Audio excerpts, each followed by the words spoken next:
ရုရှားနိုင်ငံရဲ့အကျယ်ဝန်းကစတိုယန်ကီလိုမီတာ18တန်းကျော်အထိကြီးမားကျယ်ပြန့်လွန်လာပါတယ်။ဘလောက်တောင်ကျယ်ဝန်းသလဲဆိုရင်တော့နိုင်ငံနယ်နိမိတ်ကြီးဟာဥရောပတိုက်ကနေအာရှတိုက်အထိကိုဖျက်ဆီးသွားပြီးအချိန်ဆုံးအားဖြင့်ဆိုရင်17ခုတိတိကိုတောင်မှဖျက်ကျော်သွားတာပါ။ဒီလောက်ကြီးမားလာတဲ့နယ်မြေကြီးထဲမှာတစ်တောအုပ်ကြီးတွေမြက်ခင်းပြင်ကြီးတွေတောင်တန်းတွေရေခဲပြင်တွေနဲ့လူသူအရေးအယောင်လုံးဝမရှိတဲ့ဒေသတွေအများအပြားပါဝင်နေပါတယ်။ရုရှားနိုင်ငံပြည်တွင်းမှာတင်တနေရာနဲ့တနေရာသွားလာဖို့ဆိုတာတခြားတိုက်ကြီးတစ်ခုစီကိုခရီးသွားရတယ်လို့မျိုးအချိန်ယူရပြီးတော့အင်မတန်ကိုခရီးကျန်းလာပါတယ်။ဒါလောက်ကြီးမားကျယ်ပြန့်တဲ့နိုင်ငံကြီးမှာလူမျိုးစုခွဲပြားပေါင်း190ကျော်နေထိုင်ကြပေမဲ့စုစုပေါင်းလူဦးရေကတော့145တန်းလောက်ပဲရှိတာပါဆိုလိုတာကတခြားနိုင်ငံတစ်နိုင်ငံစာလောက်ကျယ်ဝန်းတဲ့ဒေသကြီးမှာလူသူကင်းမဲ့ပြီးတော့လုံးဝကိုဟာလာဟင်းလင်းဖြစ်နေတတ်တာမျိုးတွေအများကြီးရှိနေပါတယ်ဒီအချက်ကပဲရုရှားနိုင်ငံရဲ့အင်မတန်ထူးခြားတဲ့အသွင်ပြင်ကိုဖြစ်စေတာပါမော်စကိုတို့စိန့်ပီတာစဘတ်တို့လိုနာမည်ကြီးမြို့ကြီးတွေမှာကြတော့လူတွေကြိတ်ကြိတ်တိုးစီကားနေပေမဲ့အဲ့ဒီမြို့ပြတွေကနေကီလိုမီတာရာကနန်းလောက်အဝေးကိုထွက်သွားလိုက်တာနဲ့လူသူကင်းမဲ့ပြီးတော့တိတ်ဆိတ်ချောက်ကနေတဲ့သဘာဝတောတောင်ရေခဲပြင်တွေကိ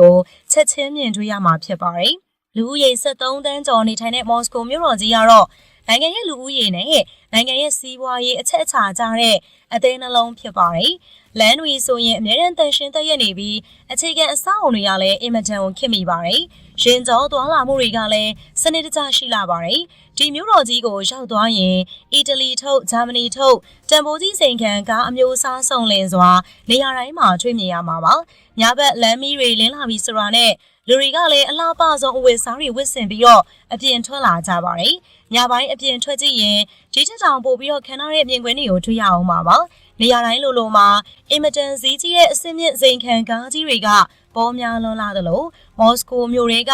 င်မတန်ချမ်းသာကြွယ်ဝတဲ့အထက်တန်းလွှာတွေနေထိုင်တဲ့လမ်းမကြီးတစ်ခုရှိပါတယ်။အဲဒီနေရာကတော့စိန်ခံပစ္စည်းတွေအဖိုးတန်အသုံးဆောင်တွေနဲ့ပြည့်နေပြီးတထေးကြီးတွေအကြိုက်ဆုံးနေရာတစ်ခုပါ။အဲဒီလိုလမ်းမကြီးတွေပေါ်မှာဆိုရင်တော့ကမ္ဘာဈေးအကြီးဆုံးနာမည်ကျော်အမှတ်တစိတ်ဈေးဝယ်စင်တာကြီးတွေကိုတန်ဖိုးကြီးကားအကောင်စားကြီးတွေနဲ့အတူရှင်တွဲမြင်တွေ့ရမှာဖြစ်ပါတယ်။လူတွေကတော့ကိုကိစ္စနဲ့ကိုအလင်းစလိုသွားလာလှုပ်ရှားနေကြတာပါ။ဒီလိုသွားလာနေတဲ့လူတွေရဲ့မျက်နှာအသွင်ပြင်ကိုသေချာလေးလာကြည့်မယ်ဆိုရင် slab လူမျိုးတွေရဲ့ထူးခြားတဲ့ရုပ်စင်းအင်္ဂါတွေကိုထင်ထင်ရှားရှားမြင်တွေ့ရမှာပါ။လမ်းသွားလမ်းလာလူ10ယောက်ကိုကြည့်လိုက်ရင်10ယောက်လောက်ကအသားအရည်ဖြူဖွေးနေပြီးသပင်ရွှေရောင်ပိုင်ရှင်တွေဖြစ်နေတတ်ပါတယ်။ဒါအပြင်အပြာရောင်ဒါမှမဟုတ်အစိမ်းရောင်မျက်လုံးပိုင်ရှင်တွေကိုလည်းရုရှားမှာအလွန်အတွေ့ရများပါတယ်။ရုရှားအမျိုးသမီးတွေကကမ္ဘာပေါ်မှာအလှပဆုံးစီးရင်ဝင်တယ်လို့ပြောကြတာတကယ်ကိုအလကားပြောတာမဟုတ်ပါဘူး။ရုရှားလူမျိုးတွေ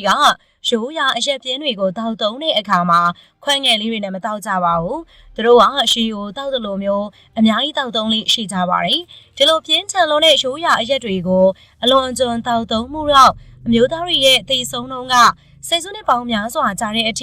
အလွန်မြင့်မားနေကြတဲ့အပြင်အရင်ကဖြစ်ပွားခဲ့တဲ့စစ်ပွဲတွေရဲ့အကျိုးဆက်ကြောင့်လည်းအမျိုးသားဥယျာဉ်ကအမျိုးသမီးဥယျာဉ်ထက်အများကြီးကိုနေပါနေတာပါစည်ရင်စရာတွေအရဆိုရင်အမျိုးသမီး100မှာအမျိုးသား86ယောက်လောက်ပဲ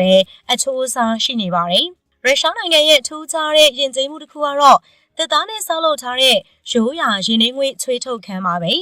ဒီအခန်းတွေထဲမှာအပူချိန်ကိုအလွန်မြင့်မားအောင်လုပ်ထားပြီးတော့ချွေးထုတ်ရပါတယ်ပြီးရင်တော့ရေအေးစိမ်ထားတဲ့တက်ကိုင်းလေးတွေနဲ့ခန္ဓာကိုယ်ရိုက်ပုတ်ပြီးတော့အနှိပ်ခံကြပါတယ်အပူနဲ့အေးကိုတလဲစီအသုံးပြုပြီးသွေးလေပတ်မှုကောင်းအောင်လုပ်တဲ့နည်းလမ်းတစ်ခုပါတချို့ဆိုရင်အင်မတန်ပူအိုက်နေတဲ့ချွေးထုတ်ခန်းထဲကနေထွက်လာပြီးအပြင်ဘက်ကအေးခဲနေတဲ့နှင်းပြင်တွေရေ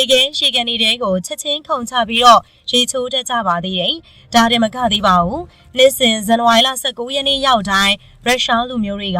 စိတ်ဝိညာဉ်ကိုတန့်စင်ဖို့နဲ့တနေ့ပတ်လုံးကျန်းမာရေးကောင်းမွန်စေဖို့ဆိုတဲ့ယုံကြည်ချက်နဲ့အေးခဲနေတဲ့ရေခဲတွင်းတွေကိုဆင်းပြီးတော့ရေချိုးလေးရှိကြပါတယ်။အဲဒီလိုရေမချိုးခင်မှာအပူချိန်အနှုတ်20ဒီဂရီဆဲလ်စီယပ်လောက်အေးခဲနေတဲ့ရေခဲပြင်ကြီးကိုလွှားတွေပစိန်တွေရေခဲဖောက်ဆက်တွေအသုံးပြုပြီးတော့လူဆင်းလို့ရတဲ့အပေါက်ကြီးဖြစ်အောင်အရင်ဖောက်ရတာပါ။ Vladivostok မြို့မှာဆိုရင်တော့အပူချိန်3ဒီဂရီအောက်ရောက်နေတဲ့အချိန်မှာရုရှားအမျိုးသမီးငယ်လေးတွေ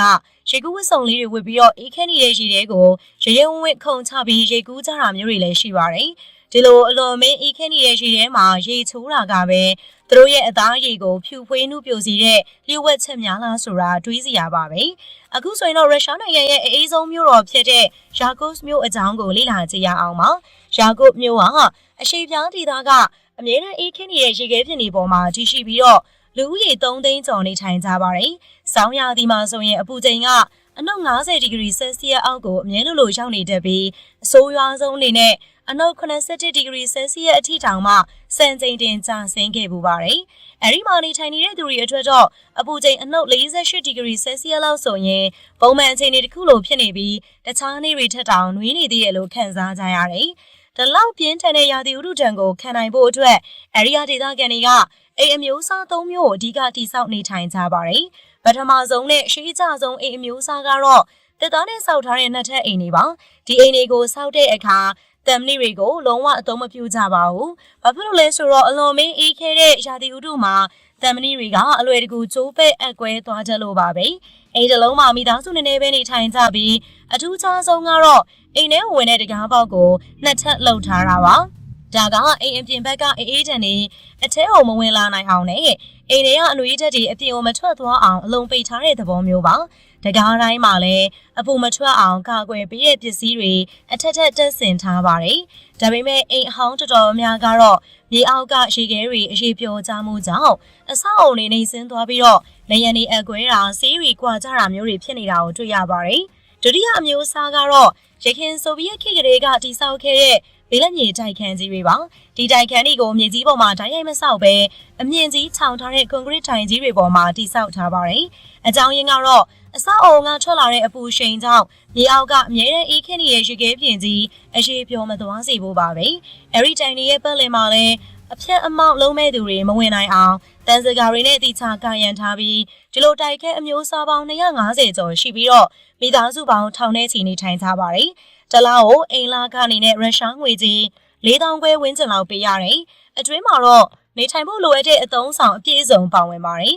တတိယအမျိုးအစားကတော့အခုနောက်ပိုင်းမှာအသစ်တိဆောက်ထားတဲ့9ထပ်ကနေ16ထပ်အထိရှိတဲ့ခင်မီလူနေတိုက်ခန်းအမြင့်ကြီးတွေပါပ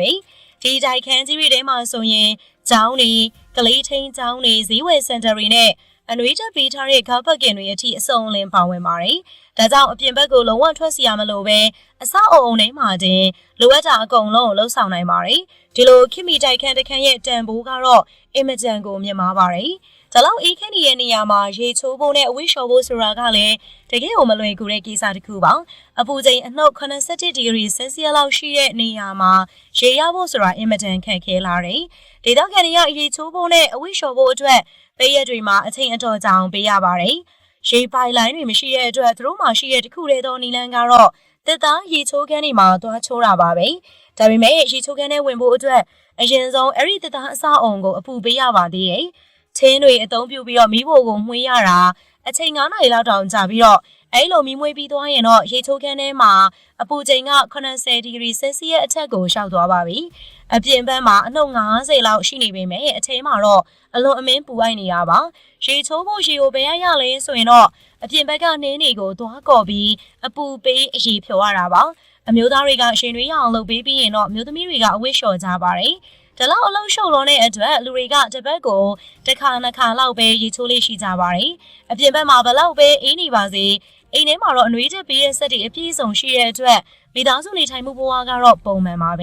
အိမ်အပြင်ဘက်ကိုထွက်မယ်ဆိုရင်တော့အထူးထုတ်လုပ်ထားတဲ့အဝယ်အစားတွေကိုအထက်ထက်ဝတ်ဆင်ရပါတယ်ကလအုံမွေးနဲ့လုပ်ထားတဲ့ခြေအိတ်တွေဒူးကာတွေအနွေးတွေပေါင်းပြီးအကျက်နှစ်ထက်အပေါ်ကနေအထူစားအင်ကြီးအထက်ထက်ဝတ်ရပါတယ်ဒါအပြင်အုတ်ထုတ်လက်အိတ်နဲ့တောင်းဝေးဖက်နှက်တွေကလည်းမပါမဖြစ်ပါဘူး။ဒါမှဖက်နှက်တွေဆိုရင်အပြင်ထွက်လိုက်တာနဲ့မိနစ်ပိုင်းအတွင်းမှာတင်အေးခဲပြီးတော့ကျိုးပဲကုန်ပါပါ။အဲလိုမျိုးအပြည့်စုံဝတ်ဆင်ထားရင်တောင်အပြင်ဘက်မှာ10မိနစ်15မိနစ်လောက်ထပ်ပို့ပြီးတော့နေလို့မရပါဘူး။ဒီပြဿနာတွေကိုဖြေရှင်းဖို့အတွက်မြို့တွေကဘတ်စကားမှတ်တိုင်တွေကိုအနွေးတက်ပေးထားတဲ့အခန်းလေးတွေအဖြစ်တိစောက်ထားပါတယ်။အပြင်ထွက်လိုက်တာနဲ့မျက်နှာပေါ်ကဖုံးကွယ်မထားတဲ့မျက်ထောင်မွေးတွေမျက်ခုံးမွေးတွေအားလုံးကချက်ချင်းပဲနှင်းနေကပ်ပြီးတော့အေးခဲဖြူဖွေးသွားတာကိုမြင်ရမှာပါ။ဒါကြောင့်အကျမ်းမရေမထိခိုက်အောင်အပြင်မှာမိနစ်20ထပ်ပို့ပြီးတော့မနေကြပါဘူး။ယာဂုတ်မျိုးကလွန်ခဲ့တဲ့နှစ်ရာပေါင်းများစွာကလေးကတောင်းမွေးတွေအယောင်းဝယ်လုပ်တဲ့အထူးဗဟိုချက်တစ်ခုလည်းဖြစ်ပါတယ်။ဒီဒေသမှာတောင်းမွေးအင်ဂျီတွေဆိုတာ စိန်ခံပစ္စည်းသက်မဟုတ်ပဲအသက်ရှင်သန်ရေးအတွက်မရှိမဖြစ်လိုအပ်တဲ့အရာတစ်ခုပါအင်ဂျီတိုင်းကအလွန်ထူထဲပြီးတော့နှွေးထွေးမှုအပြည့်အဝပေးနိုင်ပါတယ်ဒါလောက်အေးခဲနေတဲ့ရာသီဥတုမှာကားမောင်းဖို့ဆိုတာကလည်းလွယ်တဲ့ကိစ္စမဟုတ်ပါဘူးကားအင်ဂျင်အလွယ်တကူနှိုးလို့ရအောင်ကားတစ်စီးလုံးကိုအနှွေးထည့်ပေးတဲ့အစွတ်ကြီးတွေနဲ့ဆွတ်ထားပါတယ်အပူချိန်ကအရန်ကျနေတဲ့အတွက်အရေးကြီးကိစ္စမရှိရင်ဘယ်သူမှကားမမောင်းကြပါဘူးကားကိုဆက်ရက်ထားမယ်ဆိုရင်လည်း9မိနစ်ထပ်ပို့ပြီးတော့ရက်လို့မရဘူးပို့ပြီးတော့ရက်လိုက်ရင်ကားရဲ့စီတွေကအေးခဲသွားပါလိမ့်မယ်ဒါကြောင့်ကားပိုင်ရှင်တော်တော်များကကားအင်ဂျင်ကိုအပူပေးဖို့လောင်စာငွေ့ရည်သုံးတဲ့အပူပေးဆက်တွေကိုတက်ဆင်ထားကြရပါတယ်ဒီလောက်အေးခဲနေတဲ့နေရာမှာဈေးတွေဖွင့်ပါမလားလို့တွေးစရာရှိပါတယ်တကယ်တော့ယာကုစ်မျိုးကဈေးကြီးဟာနေ့စဉ်10နာရီကနေ12နာရီအထိပုံမှန်ဖွင့်လှစ်ရောင်းချနေကြပါတယ်ဒီဈေးမှာရောင်းတဲ့အရာတွေကတော့ထူးခြားပါတယ်မြေတွေကန်ဒီတွေကဖမ်းလာတဲ့ငါးတွေကိုအေးခဲပြီးတော့တက်သားတုံးတွေလိုထောင်ထားတာကိုတွေ့ရပါမယ်ဒါအပြင်သမင်သားမြင်းသားဘဲသားနဲ့ဘုံဝင်သားတွေကိုပါအေးခဲနေတဲ့အနေအထားနဲ့ရောင်းချကြပြီးတော့အသားတွေအကုန်လုံးကရေခဲနေတဲ့အတွက်တစ်တုံးကြီးတွေကိုဝယ်နေရတယ်လို့ခံစားရမှာပါ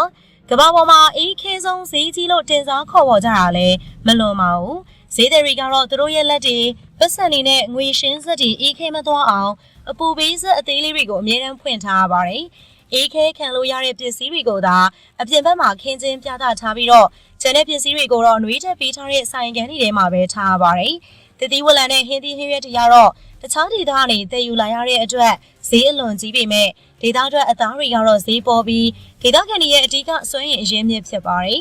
ရုရှားနိုင်ငံရဲ့ထူးခြားတဲ့အစားအစာတွေကိုလေ့လာကြည့်ရင်အန်အောစရာတွေအများကြီးတွေ့ရမှာပါပထမဆုံးအနေနဲ့မြောက်ပိုင်းဒေသတွေမှာစားလေးရှိတဲ့အင်မတန်အန်ဒီရများတဲ့အစားအစာတစ်ခုအကြောင်းပြောပြပါမယ်အဲ့ဒါကတော့သမင်သားဒါမှမဟုတ်ဖြန်သားကိုအမြဲတမ်းအေးခဲနေတဲ့မြေကြီးထဲမှာ6လလောက်မြုပ်ထားပြီးအချင်ဖောက်စားတဲ့အစားအစာပါအဲ့လိုမြုပ်ထားတဲ့အချိန်မှာအသားတွေကပုတ်တိုးလာပြီးအနုစီဝါပိုးမွားတွေပေါက်ဖွာလာတယ်ဒီပိုးမွားတွေကအသားရဲ့ဖွဲ့စည်းပုံပြောင်းလဲသွားစေပြီးအစိတ်တောက်တွေကိုပါဖြစ်ပေါ်စေတယ်တခြားဒေသလူတွေသွားစားမိရင်အစာအစိတ်သင့်ပြီးတော့အသက်အန္တရာယ်တောင်ဖြစ်နိုင်ပါတယ်ဒေသခံတွေကတော့သူတို့ရဲ့ခန္ဓာကိုယ်ကဒီအစားအစာနဲ့အသားကျနေတာဖြစ်ပြီးတော့ဘာမှမဖြစ်ပဲစားနိုင်ကြတာပါနောက်ထပ်ထူးခြားတဲ့အစားအစာတစ်ခုကတော့သမင်ကြီးရဲ့အရေးပြားမှာကက်တွေနေတတ်တဲ့ရှင်ကောင်ပိုးလောက်လန်းတွေကိုအရှင်လက်လက်စားတာပါပဲဒါဟာသူတို့အတွက်တော့အသားချက်ကျွေးသွားတဲ့အစားအစာတစ်ခုဖြစ်နေပါတယ်လမ်းဘေးအစားအစာတွေကိုရုရှားမှာသွားရှာရင်တော့သိတွေ့ရမှာမဟုတ်ပါဘူးရာသီဥတုကအရန်အေးတဲ့အတွက်လူတွေကစားသောက်ဆိုင်တွေမှာဒါမှမဟုတ်ဈေးတွေထဲမှာသွားစားလိရှိကြပါတယ်နောက်ထပ်စိတ်ဝင်စားစရာအစားအစာတစ်ခုကတော့အချောင်လန်းထားတဲ့ကျွေးရိုင်းသားပါပဲအသားကိုပပလီးပြီးတော့ဝုတ်ချောင်းအကြီးကြီးတွေလိုလိတ်ထားတယ်အသားရောင်ကအနီရင့်ရောင်ရှိပြီးတော့အစီလုံးဝမပါပါဘူးဝါလာရင်လည်းစေးပေမဲ့ဝါလီချိုလေးဖြစ်တဲ့အရာသာမျိုးပါရုရှားကိုရောက်ရင်ဒေသထွက်ဒိန်ကဲမျိုးစုံကိုလည်းကြီးစမ်းကြည့်တင်ပါတယ်အဖြူအောင်ဒိန်ကဲဖြော်လေးတွေကစားလို့အတုံးလိုက်လှုပ်ထားတဲ့ဒိန်ကဲတွေအညိုရောင်တန်းနေတဲ့မိโกကြက်တိုက်ဒိန်ကဲကျိုးလေးတွေအထိအရွယ်အစားအယောင်အသွေးစုံလင်စွာတွေ့ရမှာပါဈေးဆိုင်တွေမှာဒိန်ကဲတွေနဲ့အတူပြားရည်လှော်ထားတဲ့အစိအစံတွေနဲ့အိမ်လုံးနိုးထွက်ပစ္စည်းတွေကိုပါရောင်းချကြပါတယ်အဲ့ဒီဈေးတွေကိုကြည့်လိုက်ရင်တော့အသက်အရွယ်ကြီးနေပေမဲ့သူတို့ရဲ့အသားရည်ကအင်မတန်ကောင်းမွန်နေတာကိုအံ့ဩဖွယ်ရာတွေ့ရမှာပါအခုနောက်ဆုံးအနေနဲ့အင်မတန်ထူးဆန်းပြီးတော့စားရဲဖို့တတိလိုအပ်တဲ့ Eskimo လူမျိုးတွေရဲ့ရိုးရာအစားအစာတစ်ခုအကြောင်းပြောပြပါမယ်အဲ့ဒါကတော့ Kivian လို့ခေါ်တဲ့အစားအစာပါလုံးပုံလုံးလေးကတော့ဖြန်တကောင်ရဲ့ဖိုက်သေးကိုအမွှေးမနှုတ်ဝသေးတဲ့ကလီစာရီအကုန်ပါဝင်တဲ့ငှက်အကောင်100လောက်ကိုထည့်သိပ်ပြီးတော့မြေကြီးထဲမှာ6လကနေ18လအထိမြုပ်ထားတာပါအချိန်ပြေးလို့ပြန်တူးဖော်လိုက်တဲ့အချိန်မှာထွက်လာတဲ့အနက်အတင်လူကိုမူးမိတ်သွားစီနိုင်လောက်အောင်ပြင်းထန်ပါတယ်ဒါပေမဲ့ဒေသခံတွေကတော့အဲ့ဒီငှက်တွေကိုဆွဲထုတ်အမွှေးတွေနှုတ်ပြီးတော့အဲ့ဒီနေရာမှာတင်အစိမ်းလိုက်အရသာခံပြီးတော့စားကြတာပါတကယ်လို့တင်တာအဲ့ဒီအစားအစာကိုစားရတဲ့တတိရှိရဆိုရင်တော့တကယ်ကိုအံ့ဩစရာပါအခုဆက်ပြီးတော့ရုရှားနိုင်ငံရဲ့အစွန်ဖျားကမ္ဘာမြောက်ဖက်ချမ်းရေခဲပြင်ကြီးထဲမှာလှည့်လည်သွားလာနေထိုင်နေကြတဲ့ Lenas လူမျိုးစုတွေအကြောင်းလေ့လာကြည့်ရအောင်ပါသူတို့နေထိုင်တဲ့နေရာကတော့စိုက်ဘေးရီးယားအနောက်မြောက်ဘက်ကရှာမောလ်ဆိုတဲ့ကျွန်းဆွယ်ကြီးပါသူတို့ဘာသာစကားအရရှာမောလ်ဆိုတာကမ္ဘာမြေရဲ့အဆုံးသတ်လို့အတိတ်ပဲရပါတယ်ဒီနေရာမှာအပူချိန်ကအနောက်50ဒီဂရီဆယ်စီယပ်အထိကျဆင်းတက်ပြီးတော့နေအလင်းရောင်ရတဲ့အချိန်ကတနေ့ကိုနိုင်အနည်းငယ်လောက်ပဲရှိတတ်ပါတယ်Lenas လူမျိုးတွေကကမ္ဘာပေါ်မှာကျန်ရှိနေသေးတဲ့အစစ်မှန်ဆုံးလှည့်လည်နေထိုင်သူတွေဖြစ်ကြပါတယ်သူတို့ကနှစ်စဉ်နဲ့တိုင်းတ မင်အုပ်ကြီးတွေနဲ့အတူရေခဲပြင်ကြီးတွေကိုဖျက်ကျော်ပြီးတော့ကီလိုမီတာထောင်နဲ့ချီဝေးတဲ့ခီးရှည်ကြီးတွေကိုနေရာပြောင်းရွှေ့သွားလာကြပါတယ်။စိတ်ဝင်စားစရာကောင်းတာကသူတို့ဟာတမင်တွေကိုထိန်းချောင်းပြီးတော့ခေါ်သွားတာမဟုတ်ပဲတမင်တွေသွားတဲ့နောက်ကိုလိုက်သွားကြတာပါ။ဘယ်အချိန်မှနေရာရွှေ့ပြောင်းမလဲဆိုတာကိုတမင်တွေကပဲဆုံးဖြတ်ကြပါတယ်။လူတွေကတော့အဲ့ဒီအချိန်တွေပေါ်မူတည်ပြီးကိုယ့်ရဲ့တဲအိမ်တွေကိုဖျက်နှင်းလျှောစီးလဲတွေပေါ်တင်ပြီးတော့တမင်တွေနောက်ကိုအမြဲတမ်းလိုက်ပါသွားကြတာပါ။သူတို့ဖြတ်တန်းသွားလာတဲ့လမ်းကြောင်းတွေကလွန်ခဲ့တဲ့ရာစုနှစ်ပေါင်းများစွာကလေးကသူတို့ရဲ့ဘိုးဘွားတွေအသုံးပြုခဲ့တဲ့လမ်းကြောင်းဟောင်းကြီးတွေပဲဖြစ်ပါတယ်။ NS လူမျိုးတွေရဲ့ဘဝတစ်ခုလုံးကတမင်တွေအပေါ်မှာပဲရှားနှုံးပြည့်မိခုန်နေရပြီးတော့တမင်တွေစီရနေတဲ့အစားအစာသွားလာရေးအတွက်ရင်အဝတ်အစားနဲ့နေထိုင်စရာအိမ်အားလုံးကိုရရှိကြပါတယ်။သူတို့နေထိုင်တဲ့ဒိန်းတွေကိုစောက်ဖို့လိုအပ်တဲ့တိုင်တွေအမိုးအကွာတရေတွေကိုလည်းတမင်တွေစီရပဲရတာပါ။ကလေးတွေဆိုရင်လမ်းမလျှောက်တတ်ခင်ကလေးကနှင်းလျှောစီးတက်နေကြပြီးအင်မတန်ပြင်းထန်တဲ့နှင်းမုန်တိုင်းကြီးတွေကိုဖျက်ချော်တဲ့အခါမှာလည်းဘာနည်းပညာအကူအညီမှမပါပဲသူတို့ရဲ့မှတ်ဉာဏ်နဲ့ရဲရင်မှုတသက်ကိုပဲအားကိုးပြီးတော့သွားလာကြတာပါ။တမင်တွေစချစ်ရှားပါမှုမဖြစ်အောင်ဘယ်အချိန်နေရာတွေကိုပြောင်းရွှေ့ရမယ်ဆိုတာကိုလည်းအတိအကျတွက်ချက်ပြီးတော့မှသွားကြပါတယ်။သူတို့နေတဲ့တဲအိမ်လေးတွေကသစ်သားတိုင်ထောက်ပြီးတော့စောက်ထားတာပါ။အလဲမှာတန်မီးပိုလေးရှိပြီးတော့တမင်အစီနဲ့မီးမွေးကြပြီးမီးရှိရင်အပူချိန်က2 ဒီဂရီလောက်ရှိပေမဲ့မင်းငိမ့်သွားရင်မိနစ်ပိုင်းအတွင်းအေးခဲသွားတတ်ပါတယ်။အေးတန်ခံဖို့တမင်တရေအင်ဂျီတွေကို4-5-6ထပ်လောက်ကိုထူအောင်ချုပ်ဝစ်ကြပြီးရေနဲ့လျှော်ဖို့ခက်လို့နှင်းနေနဲ့ပဲတန်းစင်လေးရှိပါတယ်။ရေလိုချင်ရင်တော့နှင်းတွေကိုအရေးဖြောတောက်ကြပါတယ်။ရေကအဖိုးတန်လုံးလို့ရေချိုးတာလည်းတစ်ပတ်မှာတစ်ခါလောက်ပဲလုပ်ဖြစ်ပါတယ်။အပြင်မှာအနှုတ်40 ဒီဂရီလောက်အေးတော့အစားအသောက်တွေကကြောက်တုံးလိုမာနေတာမို့အသားလီးဖို့ဓာတ်မသုံးပဲလွှားတဲ့ပစိန်တွေကိုပဲသုံးကြရပါတယ်။မိုးမလင်းခင်ကလေးဟာထပြီးတော့အသားပြုတ်စားတမင်နဲ့ခွေးတွေကိုအစာလဲကျွေးကြပါတယ်။ဘာလို့မလွတ်ပြစ်ပဲဒရိဆန်အယိုးတွေကိုနတ်ဖျားတွေစီပူဇော်တဲ့အနေနဲ့ရေခဲပြင်ပေါ်မှာပဲစွန့်လေးရှိကြပါတယ်။ရုရှားရဲ့ဒီလူမျိုးတွေအကြောင်းကတကယ်ကိုအံ့ဩစရာကောင်းပါတယ်။ရုရှားမြောက်ပိုင်းကဒီလူမျိုးတွေရဲ့ဘဝကိုကြည့်ရင်တော့တဘာဝတရားကိုအန်တုပြီးတော့ဘလောက်ထိကြမ်းကြမ်းခံရှင်သန်နေကြတယ်လဲဆိုတာ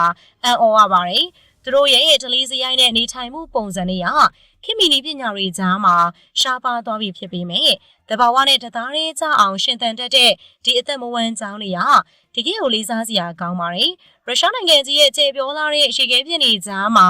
ဒီလိုမျိုးလူမျိုးတွေရဲ့ဘဝဆက်ကြောင်းတွေကတော့ကမ္ဘာသမိုင်းရဲ့စိတ်ဝင်စားစရာအစိတ်အပိုင်းတစ်ခုအဖြစ်ဆက်လက်ပြီးတော့တည်ရှိနေဦးမှာပဲဖြစ်ပါတယ်။ဗီဒီယိုလေးအဆုံးထိလိုက်ပါပြီးတော့ကြည့်ရှုပေးတဲ့အတွက်လည်းအားလုံးကိုကျေးဇူးတင်ပါတယ်။နောက်နေ့ရက်တင်ဆက်မှုတွေမှာပြန်လည်ဆုံတွေ့ကြပါစို့ရှင်။